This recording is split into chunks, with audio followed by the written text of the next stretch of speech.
You think you know what is real and what isn't. What is light? What is dark?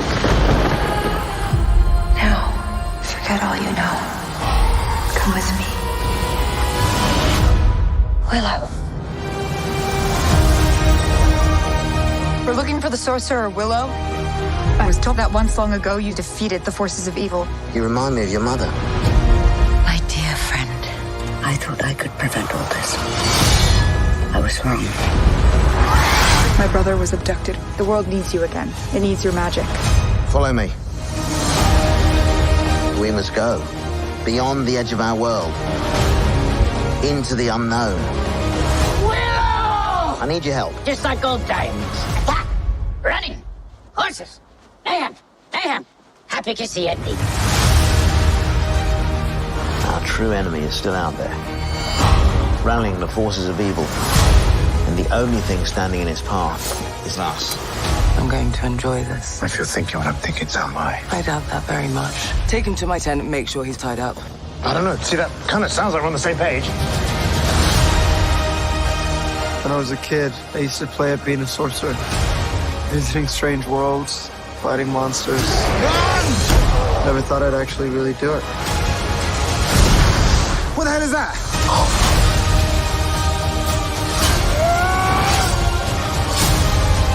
Trolls. I'm so miffed. We have to hurry. How will you defeat us? Same as last time. With my friends.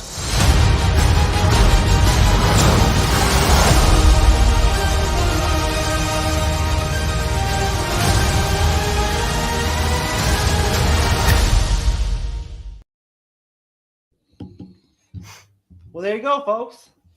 That is, of course, the trailer for Willow. Hey, you know what? I wouldn't say that it totally overblows the show itself, but it's a little bit better than the series, I guess. But we're here. It's a trio of us for Willow, episode 7, recap, review, breakdown here. My name is MCU'S Channel Podcast.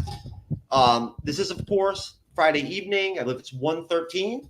Happy 2023 again, everybody. I guess we're like we're midway point almost of the first month. Wow, how time flies. We got two. This is our last. We got one more episode after this one, the finale, and we'll have Willow wrapped up. But we're here. Am I correct, Cyber? Say it again. I said we got one more episode to this one, right? The finale, and we're done with this one. Correct. Yep, that's it. So basically, we're here to do episode 7 of the Willow Disney Plus series. We're going to go ahead and recap it and discuss it and break it down. I'm moderating this evening. I'm, of course, Jeff S., a.k.a. TrueKnowledge, the humbled co-host of the MCU'S Bleeding Edge YouTube channel podcast, who is very appreciative and very humbled by the fact, again, doubly humbled, that we now are in the 10,000 plus subscriber stratosphere on YouTube. We're like elite now, almost by now, bitch. We're in the all-star team. We're not in the Hall of Fame yet, but we're getting there. So, you know what I'm saying? We're working our way up. Either way. 10,162 to be exact. There you go. See what I'm saying? That's when you know you're good. That's when you know you're good, folks. When you don't just go look and see that, I mean, we're at 10,000, but we're actually already past 10,000. That's a good sign. So hey, 11,000 as we go.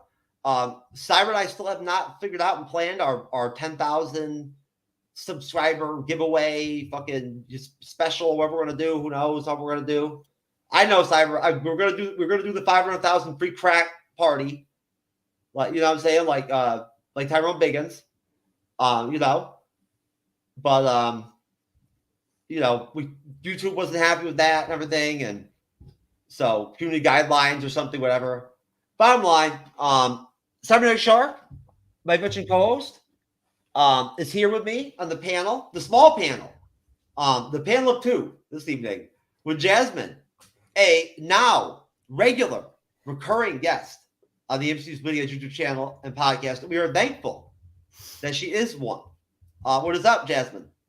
Hey, thank you so much for having me back. I'm very much happy to be here. Well, hey, I hope that at some point during the show you drop one of those really cool fucking deals like you did last week, where you like your fucking boyfriend like tossed some shit in the background or whatever, whatnot, that lined right up perfectly what was going down. That shit was hilarious. Definitely. Was that during Willow, or was that during the MCU show? That was for the MCU. Oh, I'm sorry, Cyber. You don't know what I'm talking about. My bad. But anyways, no, but that was perfect timing. Cyber missed out on that. But no, so Cyber, my friend, what do you think in contrast now, looking back with this trailer, in terms of, I guess, how the series is unfolded to episode 7? Do you feel like I certainly don't feel like they cherry picked it all and like just picked the best spots and threw them at us in the trailer. What do you think? I'm not sure. What are your thoughts? Do you feel like it connects well to what we've received? I mean, in all honesty, like just watching that trailer again, it just reiterates pretty much everything I've already seen in the series so far in the last 7 episodes. I don't think it really. I mean, it shows the scenes exactly how they are in the series. I don't think it contrasts it really. I think it's pretty much when you're watching the trailer, you're watching actual scenes from the show. So I don't think it really does any big impact because up to this point now that we're, almost to the very end with only 1 episode left, it really just seems like I'm rewatching bits and pieces of the series. So I don't see it being anything great or impactful now, later on. It definitely was more impactful when before watching the series. But I still think it's a pretty solid trailer. It had some great moments, I think, and it had some decent moments that they showed from the series. And overall, I just think it's, just a regular, old trailer again. And I didn't really see anything different from it. I didn't think it was that impressive. I won't lie to you. From jump, when I first time I saw it, I didn't think I thought it was a good trailer. But then again, I don't know, Jasmine. What do you think? These days, can't they pretty much, if you put some money into it, can't you pretty much produce a pretty decent trailer? It seems these days every franchise out there has the same beats they hit when it comes to trailers. It feels like they're all doing the same thing. They go through the same 3-minute trailer type situation where they're like, oh, okay, let's take this scene, this scene, this scene. This might not even be in the show. Let's throw that in there. It kind of feels like you can do this like as a fan when it comes to creation of trailers. It can captivate you. It can make you a little interested, or it can make you be like, this could be shit. This could be good. It really just depends on who's making the trailer at this point when it comes to Hollywood in general. You know what, Jazz? I got to give you credit for that one. I love it anytime anybody actually drops my favorite meme / video on the MCU'S Bleeding Edge during her response to one of my questions. That's fabulous, Jasmine. Very well done. Very good connective tissue to the Bleeding Edge. So what do you think, Jazz? Did you think it was a good trailer? Yeah, I think they did a great job at it.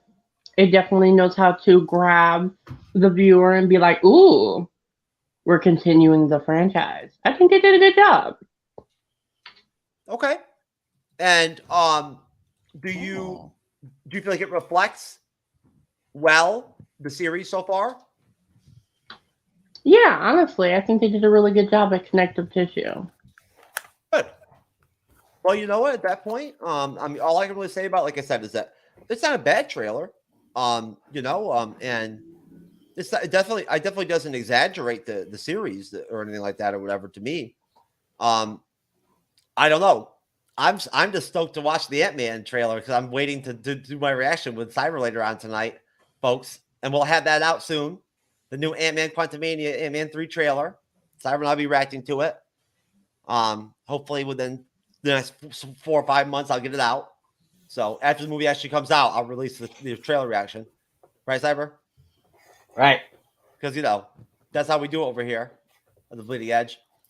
we're very we're very true now. That's how TrueKnowledge handles his business. But no.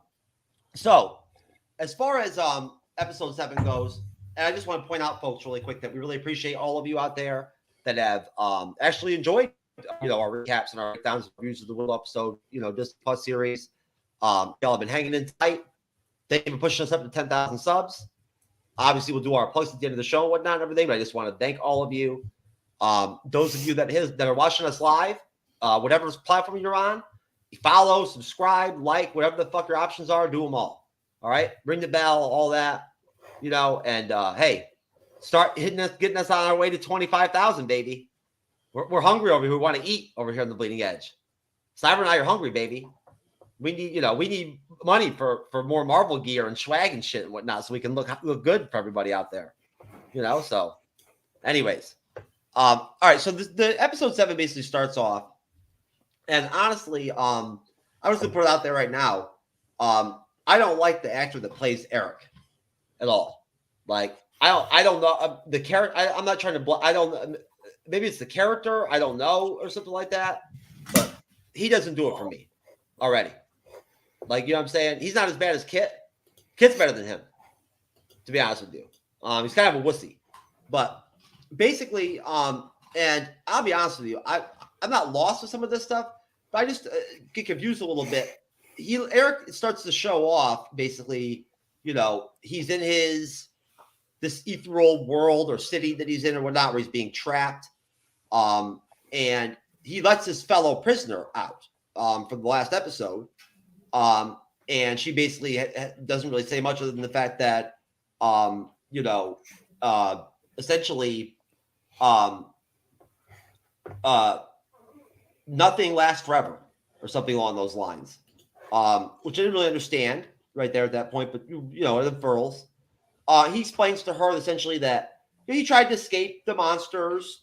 He tried to escape, wherever the hell he's at, the city already. And I guess these monsters that had to do with the crone, everything and whatnot, essentially I guess have stopped him, and are keeping him in these walls of the city or whatever it is.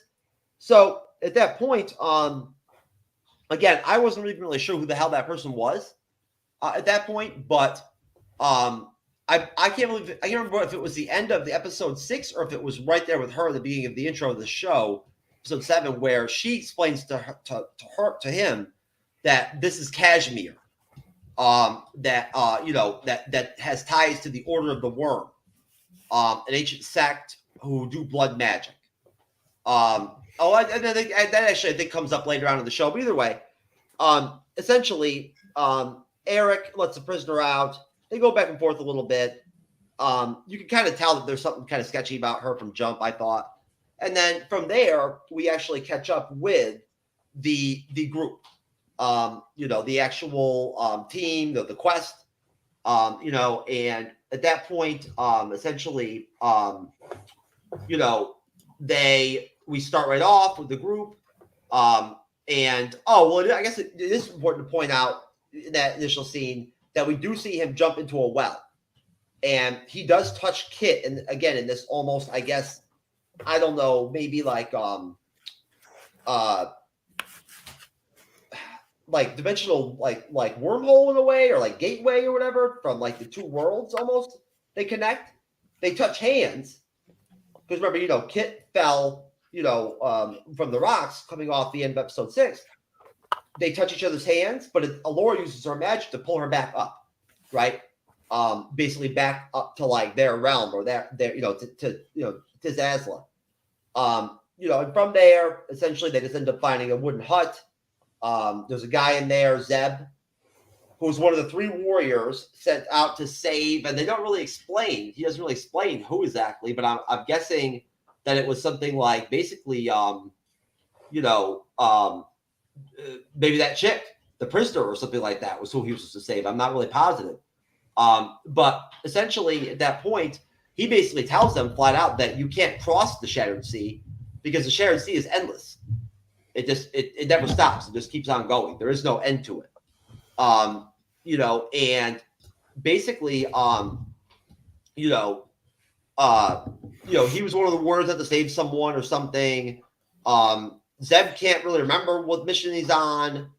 And it eventually kind of lends towards that his role is to save this woman with Eric, the prisoner. Basically, they think they can tell that he's dirty. The prince actually nuts up and like knocks him out, which I thought was pretty dope. And from there, I'll cut it right there before we get into Eric and the Kashmir and the Order of the Worm. Now, Cyber, what's your take on this dynamic here that's going on in Kashmir that they're now calling it this realm with this prisoner? And I guess what's your take on, their dialogue and everything and whatnot, and the things she has to say to him, and the fact that Eric does reveal some information now that he's actually someone to talk to as far as what his experience has been like. He's drinking that water or whatever it is, right? That's there openly. Says it's okay to drink. And essentially, the kit touching hands with him deal, then them find the wooden hut with Zeb. So I can't stand this new girl. I think she's annoying, especially when they're standing around the fountain and she like automatically, basically says that Eric's is, because he says he's a prince, he's useless. So I didn't care for that. I thought that was stupid. So that kind of put me in a bad mood with this actress. And just from what I saw in the rest of the episode, I didn't think she was anything great. Does the character have a name? Yes. I can't remember it off the top of my head, but they say it. No, go ahead. I'll find it.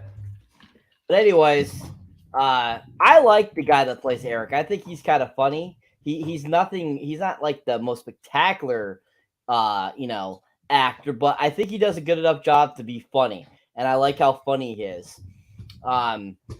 That chick is Lily. She's form of Lily from the Crones. She's a mysterious woman. So she is from the Crone. Yeah. Thank you. But anyway, so yeah, I thought that the conversation they had was kind of pointless and just kind of reiterates that there's something off with this chick. That she's not just a prisoner there. There's something else behind her. And from the get-go, you're like, there's something not going on. Like, why does she all of a sudden appear now after you've been there for so long? So I thought that was kind of, there was tall tale signs. When it shows him go into the water and touch Kit, I was pissed that she got saved. I was hoping she would drown. I was like really disappointed. I was like, oh, if you're gonna kill off somebody, kill off this person, but they did it. And I was really mad because that would have been awesome because she would have been any more annoying. But yeah, I was like, oh man, that just totally killed that illusion for the end part of the last episode. I'm like, this sucks. But I thought it was cool that Elora Danan was able to, basically pull her out of there and show that, she is very powerful. And I thought that was good. I felt that they at least, had it exactly where it had ended in the last episode, showing them again. So I thought that was good editing. I thought that was good storyship and everything like that. And I definitely thought that, that kind of that beginning intro was okay. It wasn't anything spectacular. And leading up to, them meeting that Jeb guy, it was pretty basic. Nothing fantastic, but it was okay. Well, yeah, most definitely. Hey, what's up, Brittany? How's it going? It's good to see you, my friend. This is Brittany, y'all. And Brittany is a friend of the MCU'S Bleeding Edge. And actually, Jermaine, another guest / creator, collaborator from the past, has been on the Bleeding Edge, and she introduced me to Britt. And Britt's actually done some Willow with us in the past. Her and her drunk ass mom. I'm just joking, Mom. Britt jokes about you being drunk ass, so like blame her.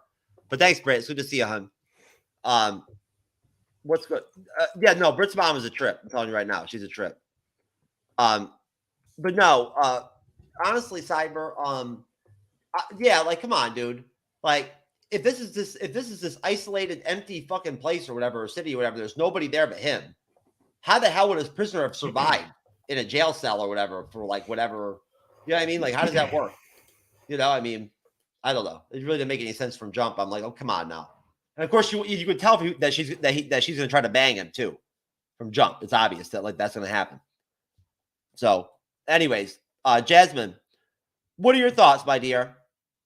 What did you think of those opening scenes? What did you think of the actress that's playing Lily? What did you think of getting more of Prince Eric? Personally, I thought that they were interesting opening scenes. I feel like the prince hasn't had enough screen time for you really to get to know the character. In this point, he's giving me very much Daphne in the very beginning from like Scooby-Doo. He's giving me, damsel in distress. Where the hell am I? Looking around, Velma, Jinkies, type of vibe. So it's okay. I mean, for an opening sequence, it grabs your attention, but him having to let that person out was like so cliche. I was just like, random bitch just sitting in the cage. You suddenly just know she's here. Like, come on, you didn't look at all this whole time. He was lonely, Jazz. Yeah, he was dehydrated and horny. That's what he was. He heard woman. He was like, ooh, I know exactly where you are. Follow the penis. The direction is exactly where we're going. But the opening sequence was all right. It was interesting just kind of getting to know each character a little bit more. I'm more a fan of the my Aladdin character more than anybody, honestly, because he seems more interesting when it comes to as a character compared to anybody else. Willow's getting a little better, but I don't know. I didn't really get to know him very much in the first movie, and in this, I kind of feel the same. Okay. And what did you think of like the whole deal with the Wood Hut guy and the Zeb guy? See, now I thought from jump that was a trap too or something. I knew that was not good. Like that didn't seem like from jump that seemed like it was not a good spot, and that like this somehow like this guy was probably not a good guy. To be completely honest, it was giving me very much distraction. He was giving me very much, I'm going to give you this crappy food just to make you stay and pay attention to me and not really think about the fact that I'm being shady in the distance. Because he was giving me very much diversion. Got you. Yes. And of course now, I guess, and this is, honestly, I'm not going to even lie. I'm not going to bullshit about it. I'm just coming across this. I didn't even notice that she actually said that she is the Princess of Kashmir. She did say that. And I apologize, folks. I guess I must have missed it. But she did say that. She said she's the Princess of Kashmir. Now, as far as I guess, honestly, Cyber, I'm just happy to see Eric finally in the series. You know what I mean? Like, if he's such an important character or whatever and whatnot, you'd think that they'd use him more. So it was nice, if anything, I will say this.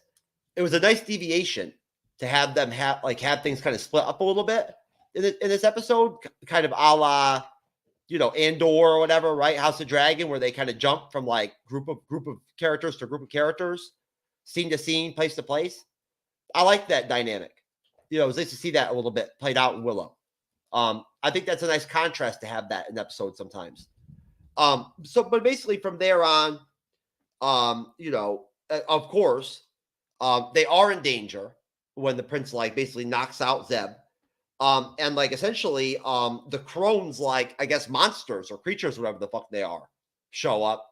And they're a combination. I guess they look almost like zombies in a way. They were almost like the undead. I thought, in a way, they were like monsters, but on the undead too. they come out of the ground or something like that. I think on a way or something. I have no idea.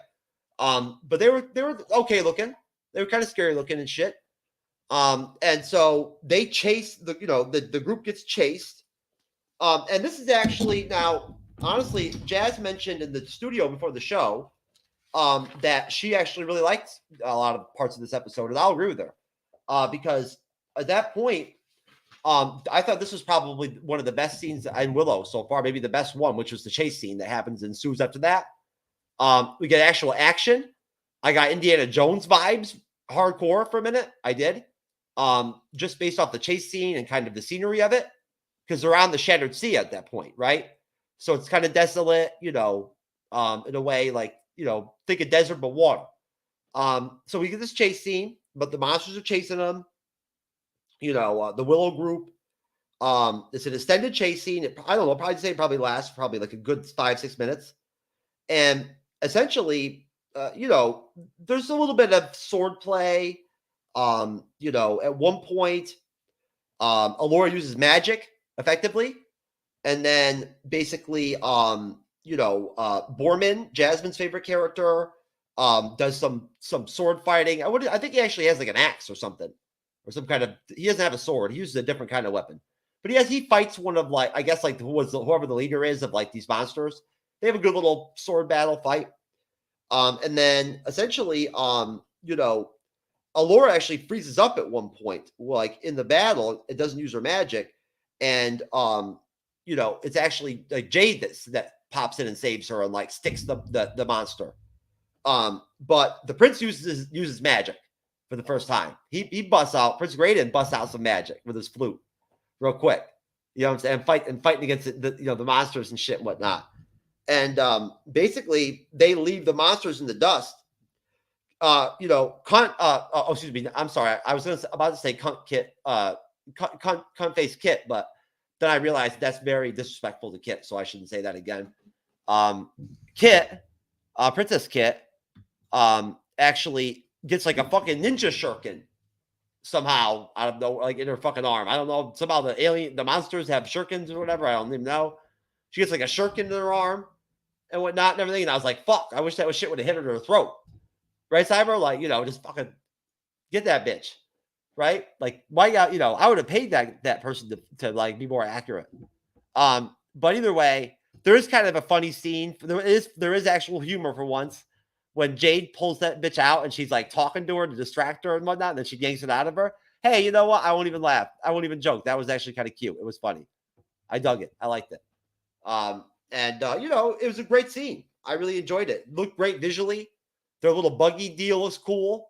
I like that, and basically at that point, they continue across the Shattered Sea, and they eventually camp, and Prince meets his best buddy, Kenneth, right? Because hey, it's Willow, so we got to have some fucking magical creatures, right?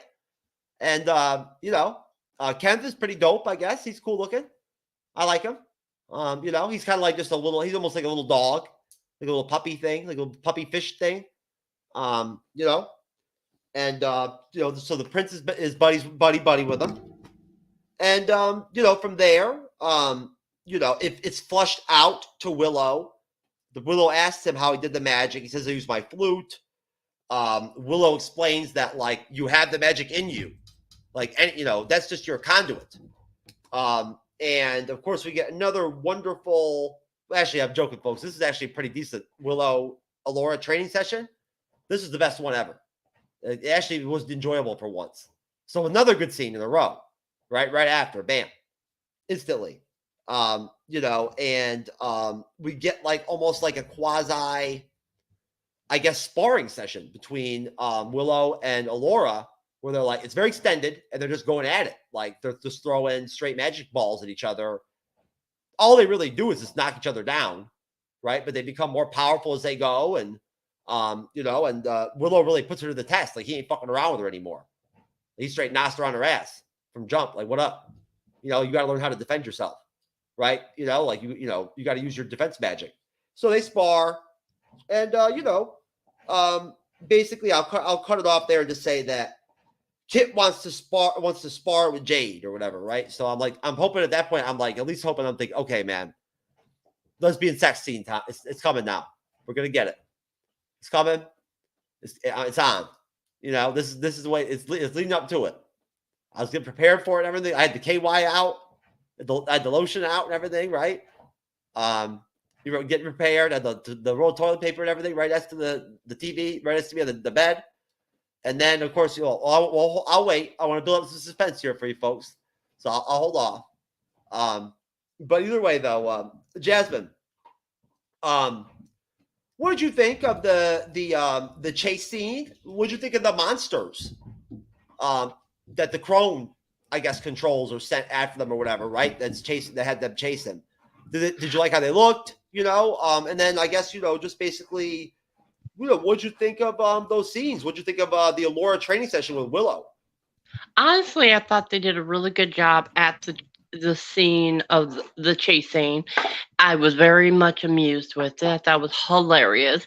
Nothing's funnier than watching Kit get throwing star in her arm, and that delayed reaction and that scream had me rolling. I loved it. Watching Aladdin fight that monster and him almost get his junk cut off, I screamed, no! Okay, he's good. Oh, it kept me very much captivated. I think they did a really good job with the choreography of these fight sequences in this episode compared to the last one, because the last episode they cut whoever was editing was horrible at it. It really takes you out of it when the editing's really bad. But yeah, this chasing was everything except when they finally knocked the monster off and I saw how fast that thing was going. I was like, he could literally walk to catch up. I was like, I know they are not going like 2 miles an hour. Oh yeah, they were running like crackheads, man. It was like really, they weren't moving that fast. It was very slow. Like once he got knocked off and you just saw them slowly going away, I was like, is he seriously just going to sit here and do that menacing stare off as they leave? Like, you could catch up. You don't even need a horse. But I mean, they did a really good job. The acting was great. I liked watching Kid get smacked and then the throwing star taken out. That was funny. The sparring session was giving me very much Harry Potter. Oh yeah, good point. Training session, but from Wish, because of how anticlimactic it was with the ways they used it. Was like, we're saving all our magic for the last episode. Wait a minute. Are you actually trying to say that you're telling me that you thought the digital effects were like they bought the shit from Wish? Yes, it was Wish. It was very much from Wish. I was like, oh, come on. Like, no, you can't have them sparring and only shooting out blanks. Oh my God. That's what it was giving me. They were shooting out blanks. One little, and then it was over. I'm like, come on. Like, if you're going to spar, knock that bitch back a few times. Not just hit her in the chest and then she falls over and then just dusts herself off. Like, the worst porn ever. Like, I'm sorry. Hey. That session was a little lame. I kind of hope this last episode has a little bit more with the VFX because, like, it was just a little anticlimactic for somebody trying to teach her some defensive and offensive spells. Like, the whole time they've been using magic in the show, it's been a little anticlimactic when it comes to them. Well, hey, you know what? Look, and I was actually going to ask you guys about the digital effects, so I'm glad you actually mentioned that, Jazz. I'll tell you what, I got to give you credit. The whole bringing up Wish with that was fucking hilarious. It was good. I like that. But no, I actually thought the digital effects were not so bad. They got a little played out really quick. They're visually stunning. They're just not giving me the punch I need for something that's supposed to be so meaningful for these characters. No, I connect with you though in the fact that, like, without question, I felt like just seeing the only thing that they could do with the magic was just knock each other down. Just seemed like way too simple to me, and like I guess, but that's just me. Cyber, what's your take? What do you think? I mean, would you agree, Cyber? I mean, like, I honestly really thought that there were some really solid scenes there, back to back to back.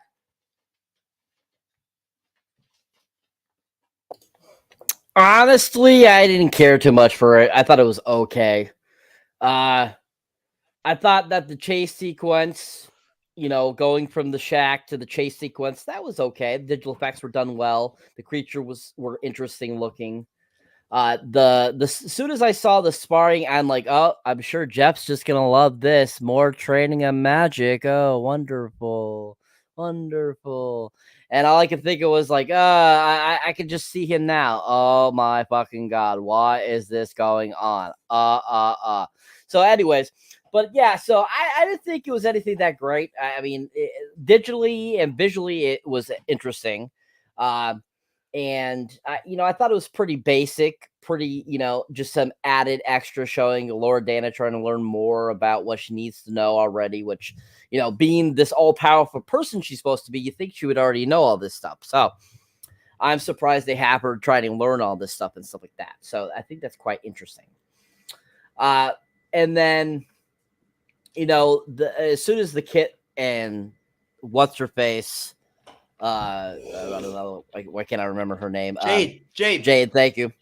Her Kit and Jade, they started to spar. She's like, come on, don't hold back. I was like, oh god, this is gonna lead into something stupid. I know. And exactly, that's what it led to. And yeah. I didn't think it was necessary for the show. No. And I mean, good for Kit wanting to try to learn, to get, better at sword fighting, whatever. That's cool and all, but like, we don't need the love story. The love story doesn't need to be there. I think that's just, I think was just boring. And I think they dragged it out too much. What's that, Jazz? I feel like they dragged it out too much with that love scene. Like, I feel like they should have just. Hold back. We're not at the love scene yet. We haven't gotten that far. No, I mean with them sparring. I feel like that. Oh. That is a lover's quarrel type situation. I think it's not needed. They've already played the fucking sparring trope out, man. Seriously. It's played out with this damn series. I'm sorry, but I was just like feeling the same way as Cyber. The minute Kit was like wanting to spar, I'm like, oh fuck. Like, this is gonna be bad, man. This can't be good. Who knows what kind of fucking shit this could end up being. But hey, you know what? I gotta give props though. Prince Graydon, your boy. You know what I'm saying? Tony Ravioli, Cyber. He actually was pretty solid in this episode. He was the solidest part for me in these key sequences. I really enjoyed him. I liked where his character is going. Boorman, I just find Boorman entertaining. I like him, and no matter what scene he is, I think he's just fun. Oh, and when he was shirtless at that one point, I missed that. There was a Jazz. I even put it in the outline that Boorman took his shirt off there at one point. I was even turned on by it. That's how impressive his chest is. He really is he's a specimen. And I mean, Boorman, I just think he's fun. And Tony Ravioli, I've liked him since the first time I saw him in anything, which was Grand Budapest Hotel, before he was even in the Spider-Mans. Oh, he was in Grand Budapest Hotel? Yeah, he plays the bellboy. Oh, no shit. Yep. Damn. I forgot all about that. That's awesome. He was in that, and then he was Flash Thompson in the 3 Spider-Man films. Yeah. And I just really find him enjoyable. I think he's funny. And so when I found out he was going to be this, I was like, oh, nice. I can't wait to see what he brings. And once again, he's not let me down. He's been so enjoyable in this series, and I love his evolution. And I like his, relationship that he has brought to us in this and given us like this full circle kind of story so far of kind of who his character is. And I don't feel like they've really done that with all the other characters in the series. So I think it's nice to see at least one character get kind of a full circle type of storyline. And so I think Tony has been doing a great job of bringing that to life. So he was very enjoyable in all these sequences. But overall, all these sequences, visually, they were amazing, really well done, looked very pristine, very entertaining. But overall, story-wise, there was just so much that was not necessary in this portion. They totally could have cut down this episode to like 40 minutes. Oh, yeah. And I think it would have been plenty. Yeah, what they were thinking with the 56-minute shit, I have no idea. I really was surprised by that. I was like, you kidding me? Seriously? For the Willow episode, you're going to go 56 minutes on this thing? But you know what? I just want to point out too, folks. Killer fucking music as usual. In the song. The music that they play during the training session and whatnot and everything is almost like, I guess, like, I don't know, what would you call that? Like a hip hop, techno kind of type, deal. I liked it. I really did it. I don't know if it really fit with Willow, but it worked for me. I loved it. So like, hey, Willow may stink at times, but like the soundtrack's probably dope as shit. So there you go. That would definitely be an investment, I think. But no, Cyber, it's very simple, I think, man.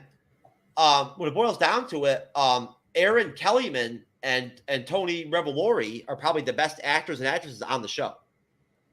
Like, clear cut. I don't really think there's wait a minute. Well, other than of course, Amar Chadha Patel as Borman.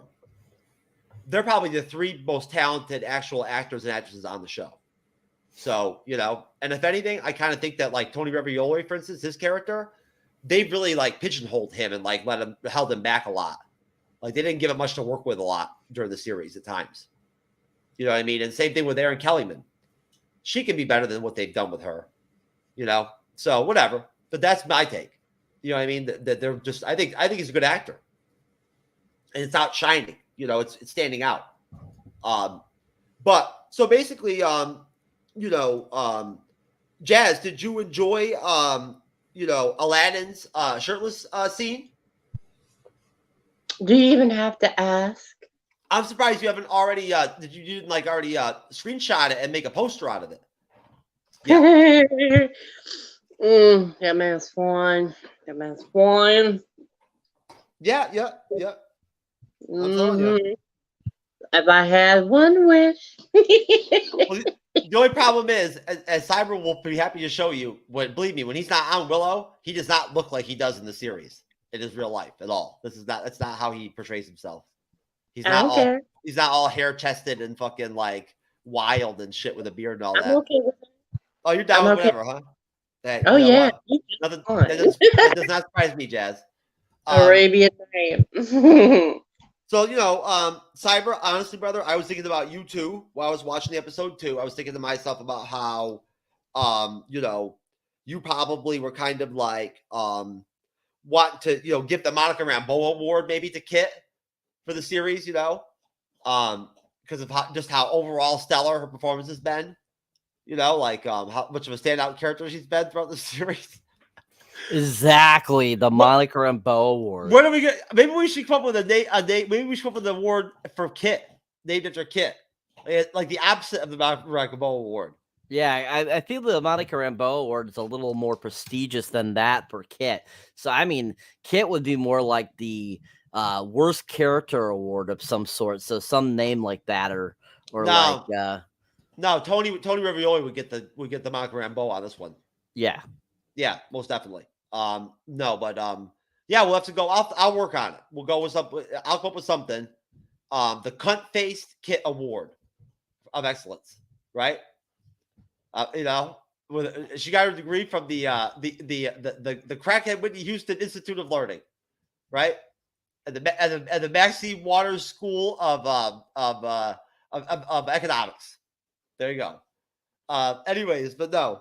So of course, oh, look, here's the spot, my outline where I put in here. Dope fucking music as usual, folks. There you go. You can't get more authentic than that. The Prince now trains with Laura during this like training session. That was dope. I like that too. I thought that was cool. Like they don't even talk about it. He just walks in there and they just start training together.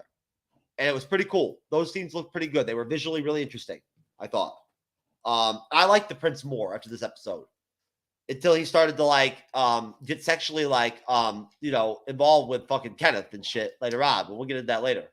Started crying like a little bitch over him and everything and all that. Whatever. But I actually put the outline too. Actual solid scene. There you go, folks. Actual solid scene. If I outline. That's how I write my outline, baby. There's something I can't leave out of my outline, unfortunately, folks. I apologize. I'd like to mention them, but I just can't. I'm not going to go there. They're beyond bleeding edge, to tell you the truth. But so basically we get the romantic love scene that Jazz fucking like killed just like killed me and whatnot and dropped that shit out like before I had a chance to talk about it. Just threw it out there, spoiled the shit for everybody. The passionate, steamy, lesbian sex scene or whatever that it never happened, unfortunately.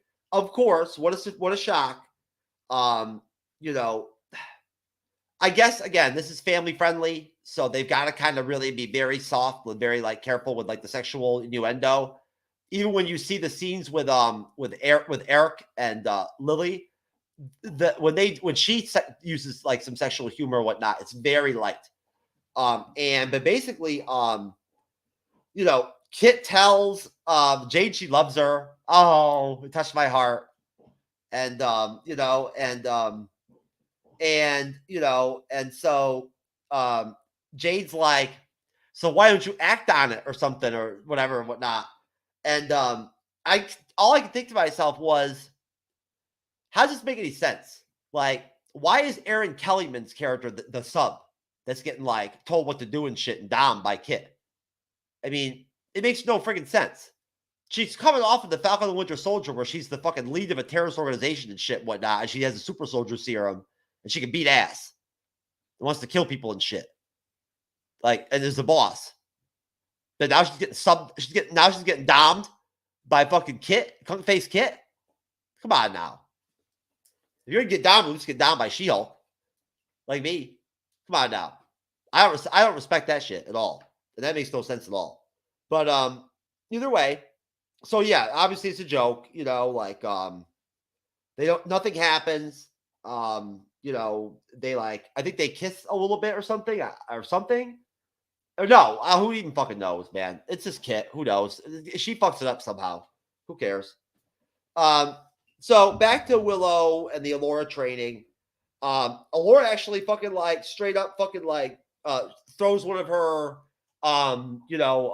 wish magic effects at Willow and like hurts him and shit. He's like fucked up for a minute and whatnot, everything. But he seems okay. He bounces right back. Oh, then we get the shirtless Borman scene that I wrote right here. Shirtless Borman, Jazz. There you go, Jazz. That's how I think about how much I think about you. And then after that, we go back to Prince Eric and the Lily prisoner chick. I don't know. The dialogue between them in the scene right that ends up happening there is kind of boring. It's not very appealing. It's sort of confusing a little bit to me, but it's obvious clearly at this point that like she is trying to like persuade him or manipulate him or something like that or whatever, or and she's like clearly overtly trying to be sexual with him to try to like fucking like hook him in. I guess I don't know. Who knows? Maybe the crone, wants him. They got him.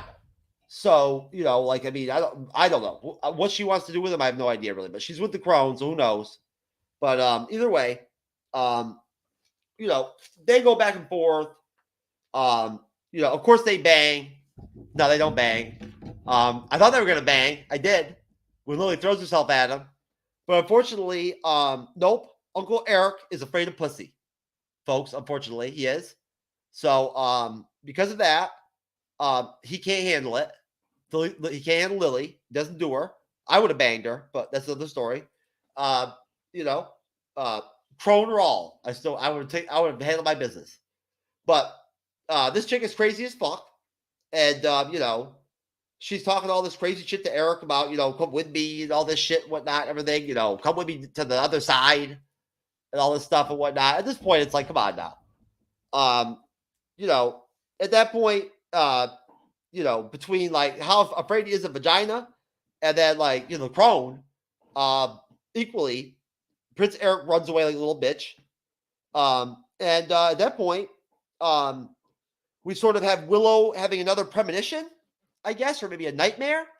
I really wasn't able to distinguish whether or not he was having a straight nightmare It was a nightmare. Was it a nightmare? Okay, I didn't know if it was the crone actually influencing his dreams or something, maybe, or I didn't. That's all why I was confused.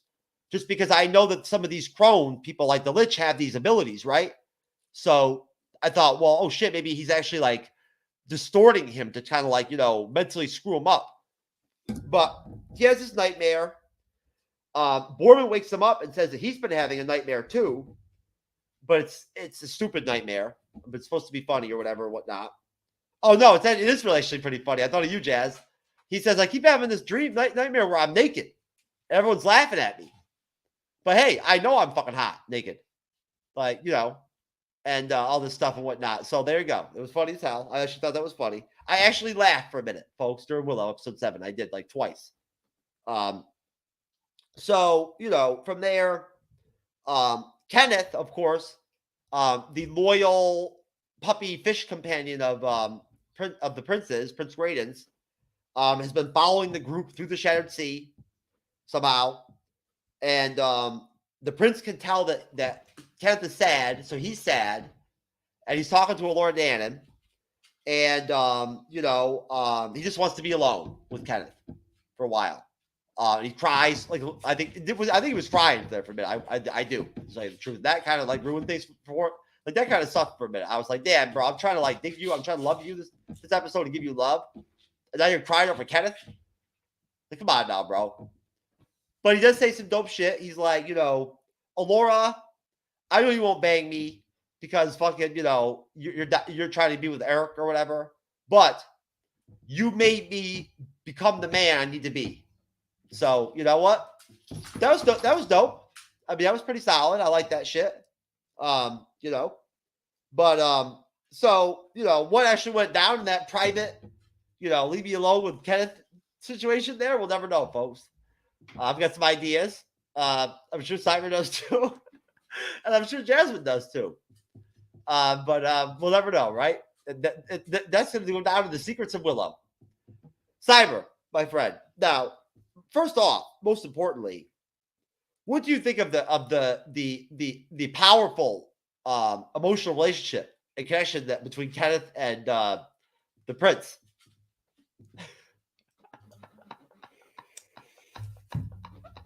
So I personally, I find it emotional with animals. But I really enjoyed it. I liked it. I thought it was fun. I thought it showed a little human side to it.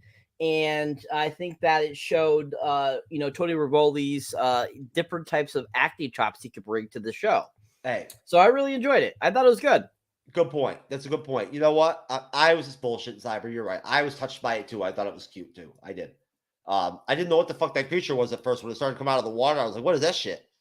But when he turned out to be just like some little, innocent thing or whatever and whatnot, I did like it. But no, so, what about I mean, you tell me, Cyber, what about these scenes all in general? And then this scene with Lily and Eric, it was a long scene. It was probably a good 4 or 5 minutes long, I think, of nothing but dialogue, basically. And you, I mean, I don't know if y'all knew, Jasmine. I don't know if you were Cyber. Did you know that how this was going to unfold from jump like I did? I knew they were going to he was going to try to bang him within like the first 2 minutes. Well, I mean, in all honesty, I mean, we knew that there was going to be some kind of sexual element that they're going to bring in because what does a man desire? What does a man, what entices a man more than sexual desire? So hence, between money and sex, in which I'm sure she didn't have any money there, sex would be the next option there. So, yeah, I mean, we know that from get-go, this girl, there's something bad about her. There's something evil about her, there's something more to her than meets the eye. And so the fact that, she started coming onto him was not a surprise at all. The whole sequence I just found it was mediocre for me. I didn't think it was anything special. I definitely foresaw it coming. I definitely saw, more information being talked between the two and, coming up with that. And, her trying to seduce him at some point. I mean, I got that feeling at the other sequence there where they're talking around the fountain. I totally saw that coming, and so when it didn't happen that sequence, I was like, oh, it'll happen down for the episode, I bet. And with this portion of the episode, like we're talking about, that's what happens. So overall, I think it was okay. It was okay. I definitely, like I said, I like the Tony Rivoli relationship with the creature. This sequence was just very, I thought, like I said, mediocre, just right there. It was a part of the episode. Another portion I think they could have cut down and could have had it, more edited out, more square, more to the point. I mean, it could have been right off the bat. She could have just said a couple words and all of a sudden try to seduce him. I think, they didn't need to do the prologue into the 3-hour long Avatar Way of Water, rendition of a sequence to get to that point. They could have definitely, I felt, edited it out a little bit more. But overall, it was mediocre. Well, basically, the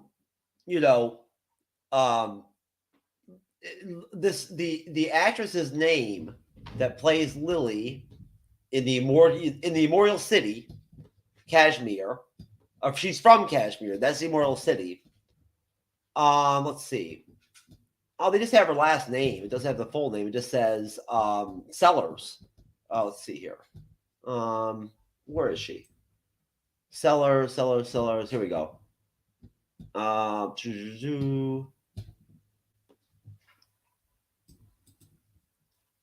Come on, give me a real name here. Oh, whatever. Fuck it. I don't see it here. That's fine. But no, so Cyber, just last thing though. What did you think of the fact that basically now, of course, I don't want to go too far ahead, but what did you think of essentially the fact that I thought the camping scenes whenever they camped were actually okay. I'm not saying they were anything stellar, but I'm not away from Eric and away from Lily. When we have gotten when we would get those small camping scenes where we would get banter between the characters, I thought that was actually some of the best actual character banter that we actually got, maybe, right? At times throughout episodes. Did you get the same vibe from me that I got? I thought that it was just kind of added, dialogue to the scene, to the episode. I didn't think they were anything special, like you said. I don't think they're the best part of the series, or part of the episodes. Most definitely not. I think that they're okay. I think they add a little bit to it, but nothing, I think, stellar or anything really of substantial means to the episode. I think it's more of just okay, so we have this sequence where we're fighting, we have a sequence where we tell a little story, then all of a sudden let's throw this in here just to kind of add to the episode to give more texture or more ideas to the story. And so I think it's just kind of I want to say filler again, to these episodes. So I think that's pretty much what they are. Rosabelle Lorente Sellers. Yep. That's her name. Jasmine, my friend. What did you think of the boring ass Eric scenes with Lily? And her whole crazy ass deal. And I guess were you touched by the whole Kenneth Princess relationship?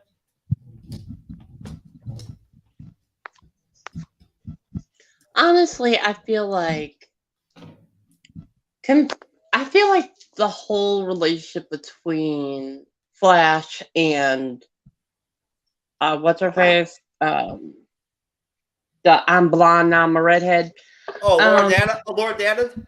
Laura Dannon.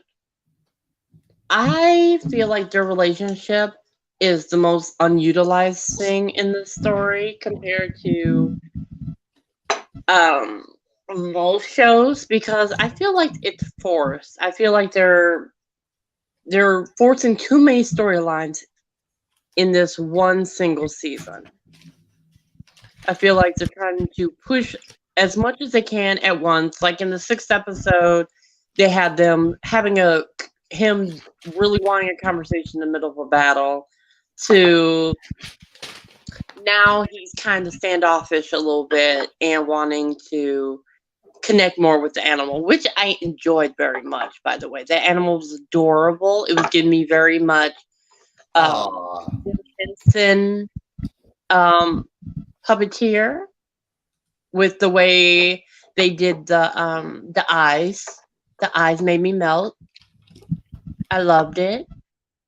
And I think they're doing a really good job with him as the actor and his character, but I feel like they really are underutilizing everyone else when it comes to developing them as characters. With all their lines all together. Because with him, it seems like he is very well rounded, and they're able to push him as a character and his development quite well without it feeling rushed or sloppy compared to everybody else's stories. Because one, how did Laura Dannon's hair change? Like, it suddenly went from blonde to red, and I'm like, It was magic, sweetheart. That's something I wanted to mention. It slowly has changed from blonde to red throughout the episodes. But if you recall from the original film, Laura Dannon's real hair is red. So I think just the dyeing is coming out finally.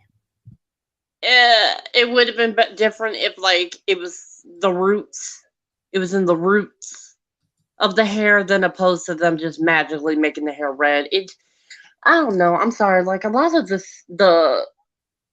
of it just seems very sloppy for me as someone who likes medieval lore and stuff like that. That was just lame. It was giving me very much The Craft from Wish or eBay or DIY.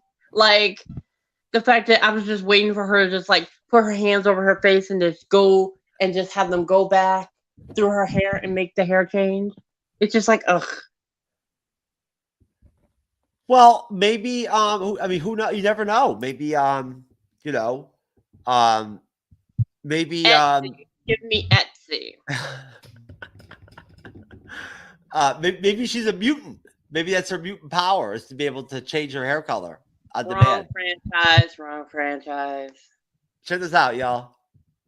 I've got the entire storyline of the Kit and Jade relationship on demand here.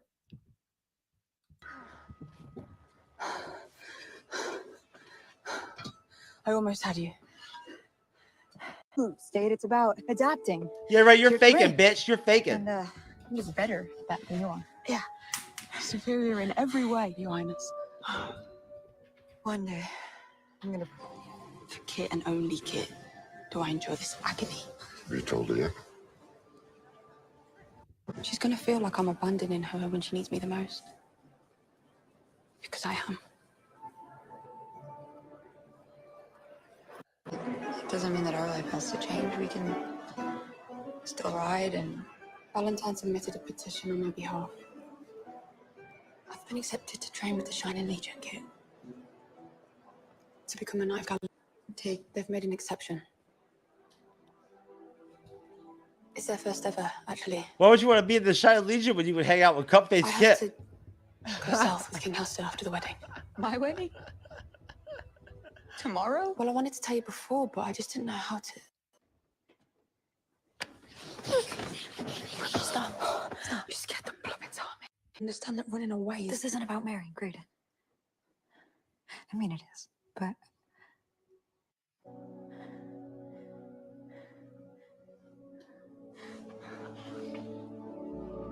Oh, man. Oh, wow. That's so sexy. You're gonna be a great... Oh, my God. Kit just... I think Kit just actually, like, reversed my permanent erectile dysfunction right there. It's over. Thank you, Kit. Appreciate you. You're magical. That was Kit uses her magic on me. But sorry, folks. Cyber, I'm sorry, Jasmine. I spoiled some of. I think of the finale right there. I Yeah. think the love story is not forced or anything. Like they're forcing diversity. I like it. I was happy when they finally did get their kiss. But it's placement. I feel like they should have saved the kiss till the very last episode. That should have been like the everybody's finally getting their moment situation. I feel like too many shows have too much kissing in it when they don't need it in a story where it's about adventure and in particular her sparring, always wanting to spar is irritating. Like, girl, you suck. It's that easy. You suck. Like, there's not much you can do. For real. No, Kit can spar with me if she wants any time with her sword. I don't even need a sword. I'll knock her the fuck out real quick. She'll be out. You know what I'm saying? Right? Like, she sucks. Not a straight jacker. In my opinion, the overall episode was particularly well done. I just feel like there were some hit and misses with said episode that they need to work on, especially with pacing with certain characters. But in general, I'm just kind of wish they would have done better with every other character, because I still don't know who Willow is as a character. I know he's a pussy. Well, just to be clear, folks, I don't abuse women, but in Tur Aslan, they actually have a different set of laws. So in Tur Aslan, you actually can abuse women legally. So I'd be legally able to hit Kit in the Willow universe. I hit her too. She's a pain in the ass. But I mean, her bitching at the end of episode 6 was like, drown. No, but no. I was hoping something was gonna hit her. Like, I was like, please kill her off. Please kill her off. Cyber, do you not think that Jasmine makes a good point there a little bit? I actually kind of like the fact that they waited until the finale for them to kiss and whatnot and everything. It is a family show. You know what I'm saying? So like, I don't want to see I don't want to see actual sexual contact or anything. Or I'm so tired of Disney pushing shows that are originally based off of adult material when it comes to Marvel as a brand, or Willow, the original movie, as a brand, and trying to adapt it and try to get younger audiences. It's really fucking annoying. As an adult, as a kid, I grew up watching TV shows that were for adults, but as a kid, I thought that was cool. I thought it was awesome. But now it seems like they keep trying to pull in younger audiences, and at this point, it's getting old. And they're going to eventually lose their older audiences because they're too busy trying to pull in younger ones. Well, let's get Cyber in on this. Cyber, back to my question to you. I actually think Jazz makes a good point in that I'm glad that they didn't actually have some kind of full-blown, like, you know, over the line, over the top, like, sort of like sex scene or something like that, right?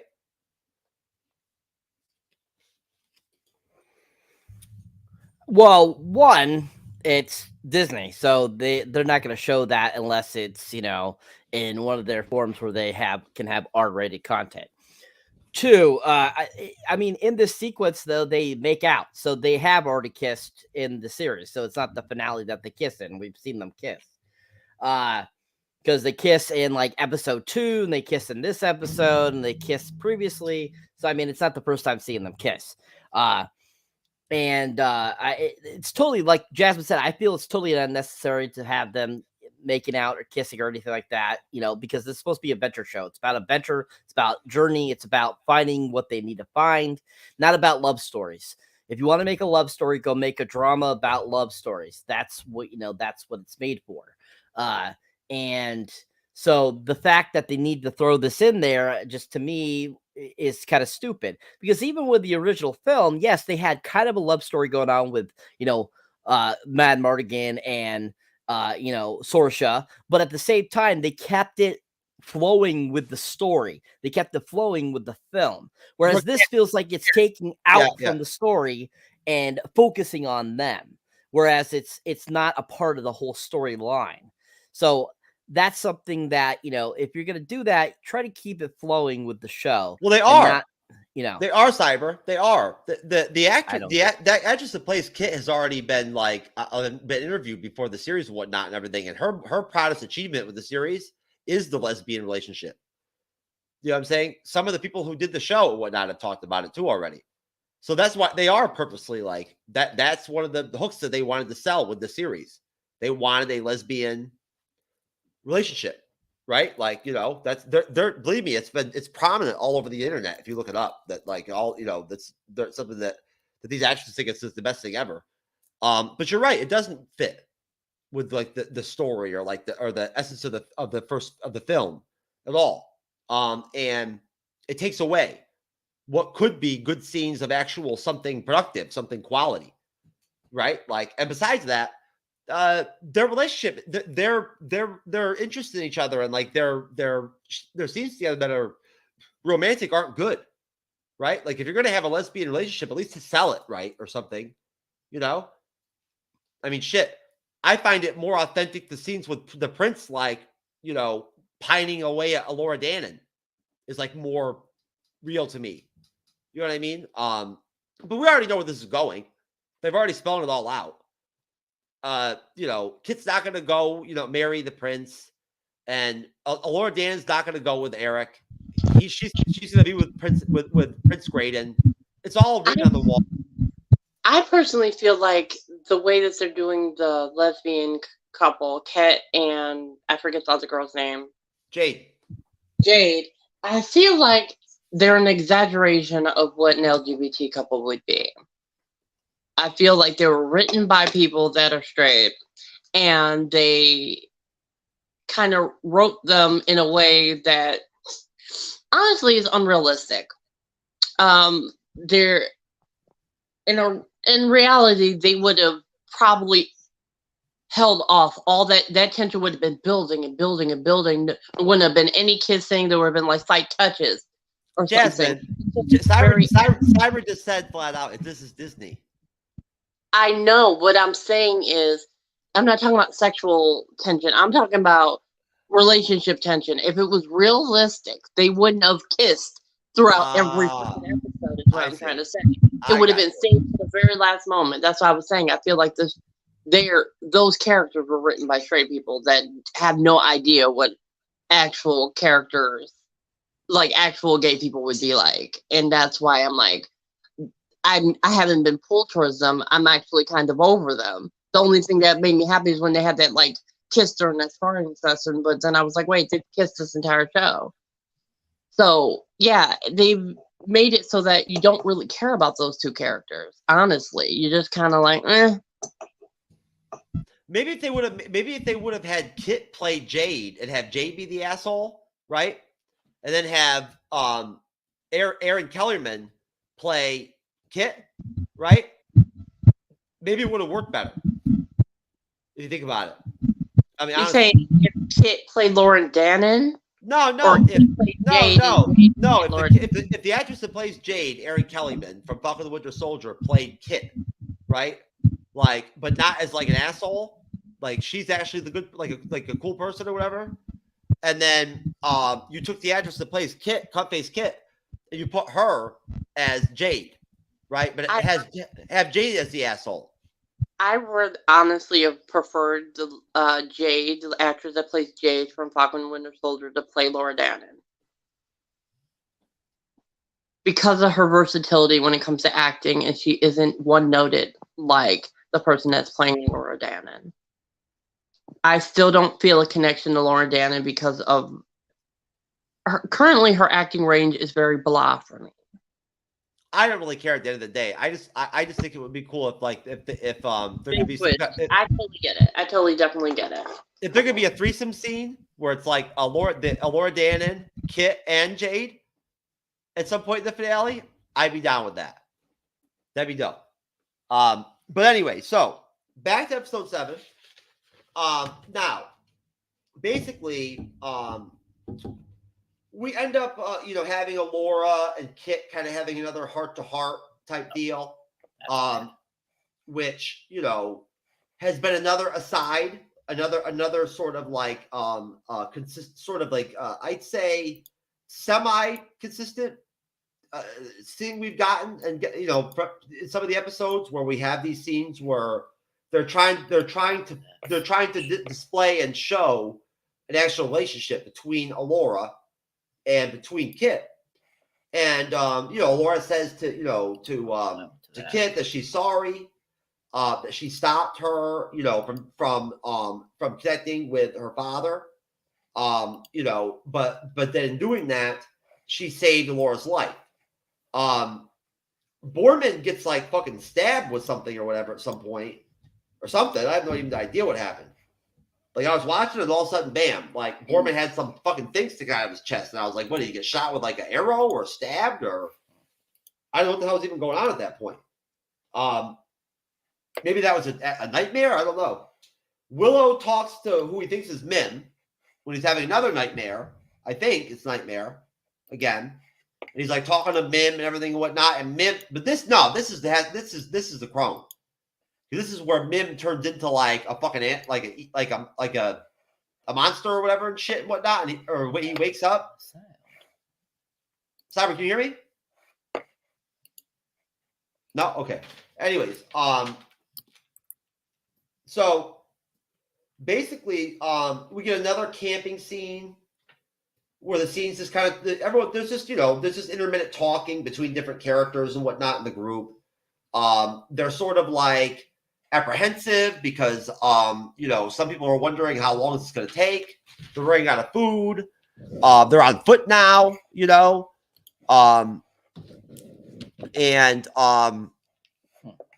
you know,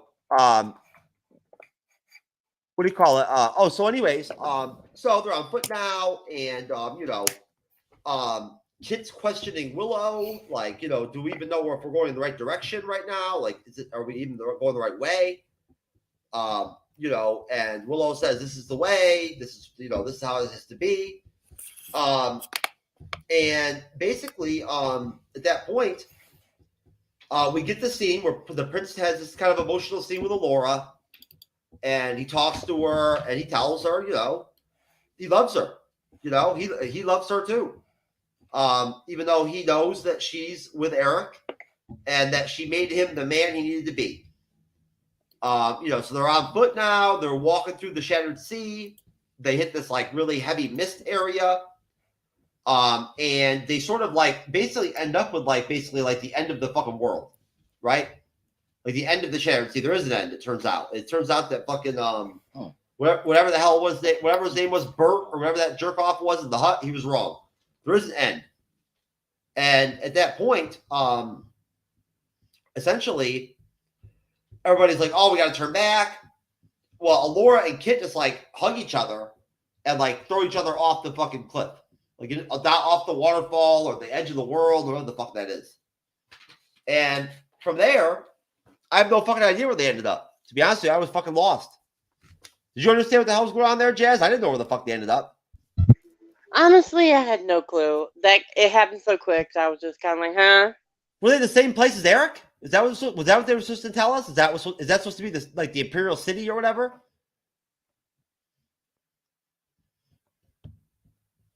I don't know. But I'm guessing that's probably where they are. Is where the brother is, because they end up seeing him. Yeah. So I'm just confused because like that then they threw in the last episode that whole idea where there's supposed to be some other realm, I guess, where Mad Mardigan is or some shit. Remember the Christian Slater character said that? Yeah, it's giving me very much like they died and then went to heaven type situation, or I'm just genuinely center confused. of the earth, maybe. I'm confused at this point. I really am. They're not doing a very good job of like making it clear what the fuck is going on with these different dimensions or whatever and shit, or these planes or whatever. Honestly, I'm very confused. They need to really work on it because I don't know what's going on. Well, you know, that's what's sad. Cyber makes a really good point. We lost Cyber for a minute there, folks. Technical difficulties. But no, honestly, Jazz, it's pathetic. They had 56 minutes to work with, right? They couldn't have taken fucking 5 minutes out of that, and they couldn't have just explained to us what the fuck these like places are. Now I can hear you. There he is. Cyber, me and Jasmine were just talking about how I'm really fucking confused, man, at this point, as far as like, I was explaining how things end there towards the end and how, Allura and Kit basically jump off like the edge of the world or whatever and shit at the end of the Shattered Sea. And I have no fucking clue where they ended up at. I don't know if that's the Imperial City or whatever, where Eric's at. I'm not sure if that's the fucking realm where Mad Markin's in or whatever and whatnot. Like, dude, how can you not realize that that's where Eric is? Is that where Eric is at? I don't know. Hence why they see him right at the end. Oh yeah, that's right. Yeah, you're right. My bad. Sorry, I took 7 Xanaxes before I watched the episode, so I think at that point I'd actually dozed off for a little bit. I was hoping that maybe I would die during the overdose during the episode. I'm just kidding. Yeah, be careful saying that on live TV, people. People will go crazy. I wanted my death to be meaningful. So, like, what would be more meaningful than dying while reviewing and watching and doing your outline for Willow episode 7 review? There you go. So, Cyber, my friend, I just went over the ending. Okay. I'll go to you first. I'll go to you, Jazz. What did you think of, essentially how we wound this up with, Allura giving, us having another one of the Allura Kit talks, everything. Them, Borman fucking whatever the fuck that was or whatever. Willow having that dream or whatever, whatnot, where Mim turned into a monster. And then of course the very emotional and touching scene where Prince Graydon tells Allura he loves her. Everybody loves each other on this fucking show. I'm waiting for fucking who's Willow gonna love? Maybe Willow will tell Borman he loves him. So they're on foot now. Like, I mean, they go across these mists. What did you guys think of this whole deal where they ended up at like the end of the world? Cyber, what did you think? And they just fall off and ended up in this ethereal dimension or realm or whatever.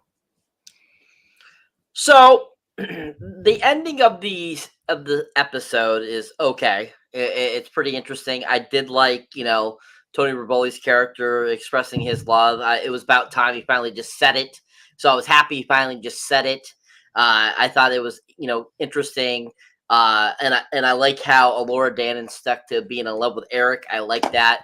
And I like how he approached it saying, I know that you're in love with Eric. I know that he's your betrothed, but I just want to let you know so that you know that I do love you too. And I thought that was really done well. I liked how that was brought out. The stupid Kit sequences where she's like giving advice cracks me up. And I think it's the most stupidest thing ever because she's the last person to be giving any advice to anybody, 100%. And, we all have come to the conclusion that the actress that plays Kit, she just is not that great. And you could see it in these sequences that it's horrible. She's a goddamn joke. And so I think that I think they're meaningless, and I don't think they add anything to the story or to the episodes when they have that, especially after, coming from almost dying in the last episode, like all of a sudden she's like a different person because she fell into this vat of something. And it's just kind of like, why are you all of a sudden like a totally different person? Unless they explain that, then I will get it a little better, understand it better if they tell us, maybe, falling into that mixture, just like, Eric going into it at the beginning of the episode, maybe it altered her somehow and she's a different person, maybe. Then I would get it. But this is supposed to be the same person that was, was just whining, complaining before she fell in. And,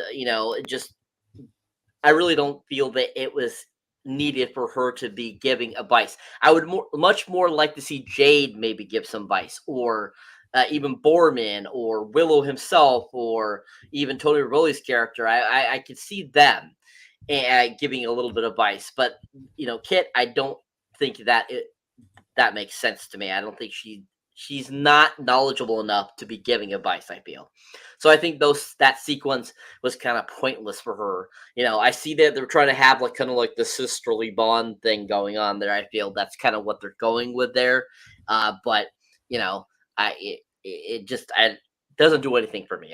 What didn't keep me entertained. I didn't feel it really flowed very well with the episode. But then at the when we get to the end, after Borman does his thing, which I thought was cool. I thought that was really cool, like good action sequence. And then all of a sudden, they're like, they get to the edge and they're like, oh, there's nowhere else to go. I don't see the city. Let's go back. And, then Kit and Allura Dana fall over the edge, which I thought was really cool. I like that, they took a risk that they know it's over there somewhere. And pretty much as soon as they fell, I'm like, they're going to find the city that Eric's at. And when they fall down and they get back up in the water and they're at the city, I'm like, oh, okay, cool. And then as they get to the city and they're walking around and they're by that pool that we saw Eric drinking from and everything. And then he all of a sudden comes out and he's all like short hair, all this different type of look and stuff. And I'm like, whoa, okay, that drinking that he did a few seconds ago with the chick we don't really know what she really is, like, what happened here? And like, really, I'm like, all of a sudden he looks like he's some actual proper looking prince. I'm like, this is kind of weird. And so it's gonna be interesting to see just what that brings forth in the last episode, like kind of what happened to Eric. And I thought it was kind of interesting. That's how the end the episode just was showing him coming out and being like regal looking. But overall, it was an okay, end sequence to the episode. It was not bad. It wasn't horrible. It was pretty basic, and I thought it was a fitting end. Hey, look, I didn't even mention the fact that yes, of course, you're right. Lily does finally get through to him, and like through the water or whatnot, and everything, and like her seductions, she does turn him over to like the fucking crone there towards the end, before Kit and Allura show up. So he's basically at that point, I don't know if he's a vessel of the crone or what. But Jasmine, your thoughts, my friend, on the ending of the episode? Honestly, the ending was mid. I already didn't trust the girl the moment she showed up in this cell. I was like, I don't trust you. I don't like you. Oh, and then she was like, oh, this bright light. Look at it. It's probably the way out. Come on, bitch. Of all the places, suddenly this door's open. It's been locked all this time until I find you. No. And her being seductive and all that. I was just like, he must be a teenager, because there's no way any logical man would have been seduced by that woman. No, this is like an extension of She-Hulk. Not even. She-Hulk could get it. This child could drown in that pool. Just shove her face in it. What about the no, Cyber's right though. The scene with Prince Graydon and Allura was really cute. It actually was. And they're obviously going to get together. And actually, now, as opposed to Kit and Jade, I like their dynamic. I do. They're okay. Just I don't okay? have anything. They're just okay. I mean, like I said, they were clearly written by straight people. It's like Love Victor. It lacks the complexity to have me actually enjoy them as characters. They're okay. Like, they're whole dynamic throughout the entire series, the whole season. I'm talking about Prince Graydon and Allura. No, I was talking about Kit and Jay, because you brought them up. No. I'm saying, what did you did you like the emotional scene with Prince Graydon where he says he loves Allura? Yeah, I love that. But the fact that he got turned evil because he was thirsty, both figuratively and literally. I don't know. I don't care for him. To be honest, I don't know enough about him to actually give a damn about him, but I did like the fact that he did say he loved her. But he needed to prove that by dying of thirst. That's just me. He might have told Kenneth he loved him. He loved Kenneth too, right? Are you somehow like connecting like you also it sounds like you've got some hurricane gale force winds going on your end, Jazz. But no, are you connecting Eric drinking that fucking water to like Tony Ravioli's scene with Alora somehow? No, Goofy. No, what I'm saying is him drinking that water. He was saying, "I'll do anything" when he was offered the water, and it was giving me very much. If she said, "Let me sit on your face," he'd let her. You know, like it was pathetic. Like there was water outside. You didn't even drink the water. You ain't slick. Like just let the doors close and then the water pool will open. Drink it. You know. I'm sorry. I don't like the girl. I kind of that whole dynamic between them of her trying to seduce or use him. Don't like it. But that's kind of the point. And but honestly, I do like the fact that he loves Laura Dannon, and that makes me very happy because to have her do all this, learning all this magic and everything, just for him to be another rich asshole would suck. Well, you saw her facial expression as she said it. She seemed like she was like very like dug him too. So you know what I mean? Yeah, you know he's attractive, and then the moment when he showed up at the very end, haircut, and I was like, "Ooh, he fine." I was like, "Oh, okay, hey, I see what you like. I see what you like." Okay, well, maybe Jazz, maybe in the finale, if you're lucky, maybe I can talk to Brian Grazer and the people over there that Ron Howard and see if they can't throw a shirtless scene in the finale, even though it's already been done for you of the prince. I need all the men in a shirtless scene together bathing. Okay. All right, folks. All right, let's do ratings. I'm gonna do mine right now. I'm gonna give this one a solid 7.5. Cyber? I give it a 5. Okay. All right, that's fair. Jazz? I give it a 7.5 for amusement. Okay. Well, you know what? I appreciate that. Thank you for. I feel a kinship with you on that number. And you know what? I mean, hey. Sadly, I hate to say it, folks, but I have a bad feeling that the finale is not going to be as good as this episode. I'm sorry, but I hate to be pessimistic, but I don't know. Maybe you know what though? I like being surprised. I do. So maybe I'll be surprised, and you'll see us back here next Friday night with this whole fucking team, along with a bunch of other people that I had to pay to come on for the finale, right? I'm just kidding. Britt will be on. What'd you offer them? A run in your Bacta tank? Yeah, that's exactly it. Yep.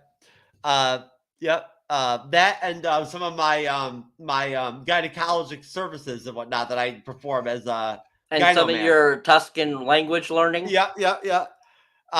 Just to be clear, there. I bet you threw in Jar Jar too for the mix. Cyber. I bought my fucking Tuscan costume today, bruh. I told you I'm doing a fucking episode as a Tuscan, so I'm doing it. I'm moderating a fucking show of something as a Tuscan. That's gonna be just fun. And I might even just like start being the Tuscan, every once in a while I just go Tuscan. Right? Why not? Hey, I think it'll be fucking dope. You know what I'm saying? I mean, look, folks over here at the Bleeding Edge, we're not trying to be a spectacle by the shit that we do and whatnot, how we do things over here. But at the same time, I won't lie. I will sell out and fucking dress as a Tuscan if it'll create some kind of dynamic where I can get some really cool picture out of it that I can fucking get out to where through that shit we somehow break out or whatever, you know. Although something tells me that that's not gonna happen, but whatever. Either way, I've got a couple outfits I ordered, Cyber. You've got just wait, sir. I've got some. You're gonna see some interesting shit coming down the pipe, buddy. That's right. I'm going to be involving outfits into my moderating. Oh, God. Yeah. There you go. Anyways, folks, we're going to go ahead and wrap this up. Episode 7 was pretty solid. You know, I mean, what can you say? Willow's not horrible. It's not great. It's certainly not good. It's basically, about as it's one step above the tooth job I got one time, right? It's about one step above the tooth job. And that's not so bad. At least we got to see Christian Slater. He's alive, Of course, they had to kill him off in one fucking episode. But either way, we'll do the finale next Friday. I guess that's the 20th. And then from then on, we're still doing Andor on Wednesday nights. We're about to do Andor, episode 11 and 12 next Wednesday. Live, 9:30 p.m., 9:35 p.m. Eastern, 6:35 p.m. Pacific. We'll be doing our live stream review of the Andor finale, which, Jazz, you have an open invitation to come on if you'd like and join us. You can. If you don't feel like you're up to it, you don't have to. Oh, I'm on. What's that? I'm here for Andor. Okay, all right. Gotcha. And also, of course, before I head over to Cyber and to Jazz, on Sunday, as we've been doing at 7 p.m. Eastern, 4 p.m.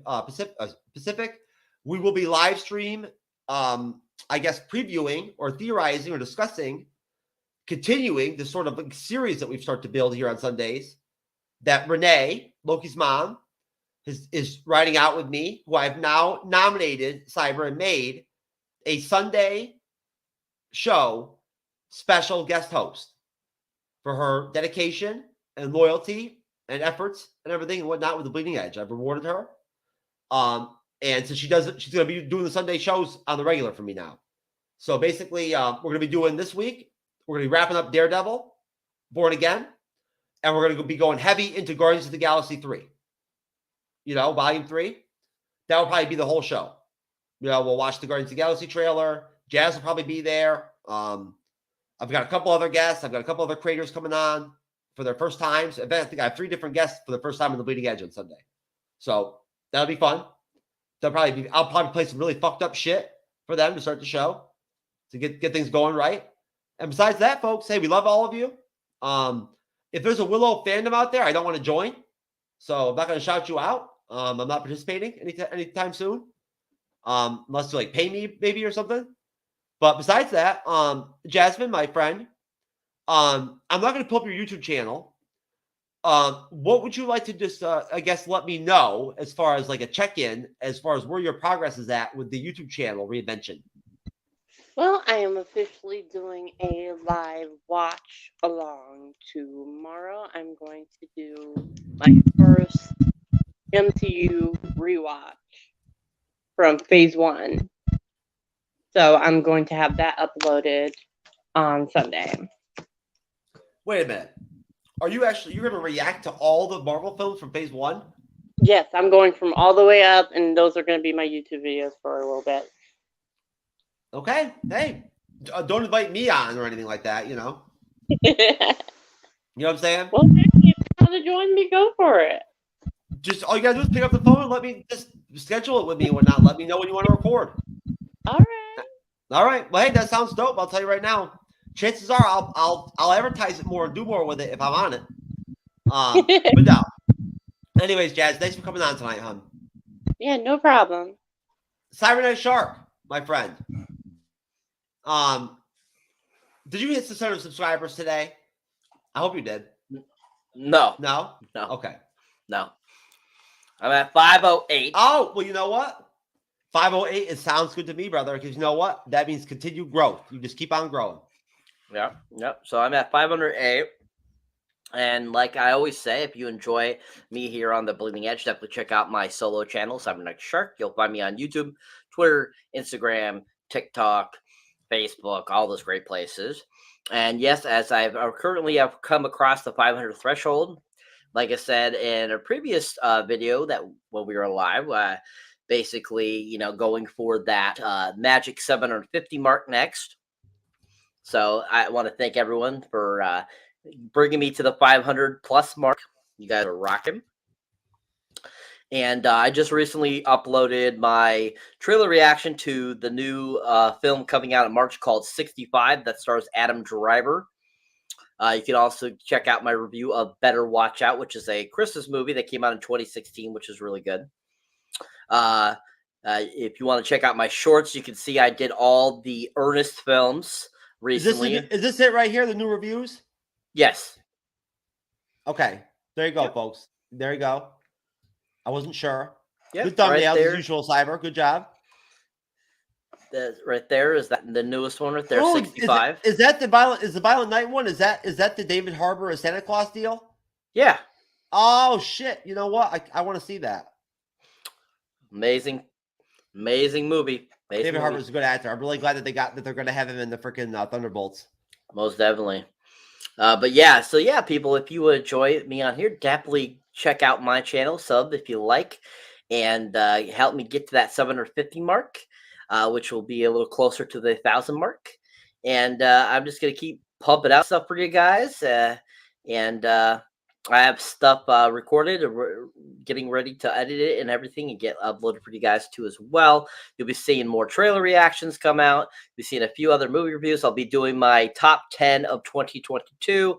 Be doing my top worst of 2022 as well soon. I'll be also doing kind of just like a fun stuff, people. Just fun stuff. So yo, are you fucking check it out. kidding me, bro? Slam dunk Ernest, motherfucker! Oh my god, bro! I'm telling you right now, Cyber. Look, if you ever want, if you ever wanted to do some roast reviews where we just like straight fucking like what was this? What was the show back in the day on Comedy Central or whatever? With the guy and like his two robots or whatever. Mystery Science Theater or whatever the fuck it was called. Yeah, Mystery Science. Yeah, we should do something like that, and we could start off with Freddie Dunks or whatever the fuck it was called, or whatever. It was called Slam Dunk Ernest, and I love that movie. Slam Dunk Ernest, man. I'm telling you, I love all the Ernest films. Well, I apologize, Cyber. That just seeing that thumbnail with fucking Ernest in the hoop and shit whatnot was enough for me. Well, it's not for everybody. Hey, you know what? Look, I watched all the Ernest films too at one point, brother. Come on now. I did. All right. I watched them with Jar Jar. You know what I'm saying? I didn't watch mine with Jar Jar. I like Jar Jar, so I won't insult Jar Jar.